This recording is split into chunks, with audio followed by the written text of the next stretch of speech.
Anthony, good morning to you. Good morning, guys. How are you? Hey, we're great. We love the piece on Ed Fisher, who works for, and we got to get the plug in for his employer here, Andrews Moving and Storage, and that's tough work when you're on the road for 300 days a year driving a truck.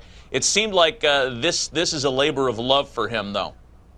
Yeah, I mean, this guy's life is like something out of a Tom Waits song. You know, all these drivers are like that, and then, you know, fortunate few of them get this this fun job once a year. Ed is one example. Obviously, there's drivers for other teams who do it every year. He's done it every year for the Indians since 2008. I know there's other guys who've done it even longer than that for specific teams, but he said it's as he said in the video, it's the one job a year that where people actually treat him well and are engaged with him a little bit, and he's very comfortable with it, and I guess they appreciate the hard work he puts into it. But yeah, life on the road, man. He was talking about his wife. They've been married 23 years, and as you said, he's on the road more than 300 nights this year. He missed Christmas for the first time since he's been doing this, so that was tough.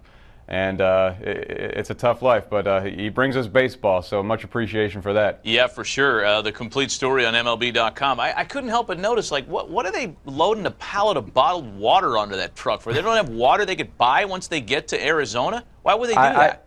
I was puzzled by that too. Maybe the rates are better here in Cleveland. We got better discounts on water. Or, you know, I will say this: back in the days when the Indians when they trained in Winter Haven, the water coming out of the tap down there was so nasty. So maybe they got accustomed to bringing their own. Yeah, perhaps that's a lesson learned. I mean, never be caught off guard when it comes to having enough bottled water. I come from a family of truck drivers. It's put on last for the drivers. Whenever they need water, fresh water on the road, they lift it up, bring the water back on, put it in the trunk of the thing. There it is. That's actually why we have Ron doing the show, because of his truck driving background. That's great analysis. I like that. The Indians are interesting this year, and a lot of people think they're kind of a sleeping dog in that division. You cover the Indians along with the other 29 clubs in baseball, but you live in Cleveland. Would you subscribe to that as well? Are they a force to be reckoned with this year, flying below the radar? Absolutely flying below the radar. You know, I mean, they had one of the better starting staffs in baseball in the second half last year, and there's no reason to think that can't carry over into 2015.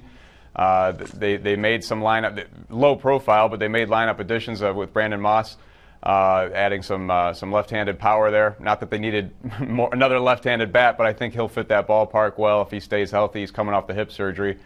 Nick Swisher's a big X factor for them. Michael Bourne's a big X factor for them. We'll see what those guys can deliver at this stage of the career, but. You know, Michael Brantley and Carlos Santana back-to-back. I think in a lot of other markets, those two would be getting a lot more hype than they do.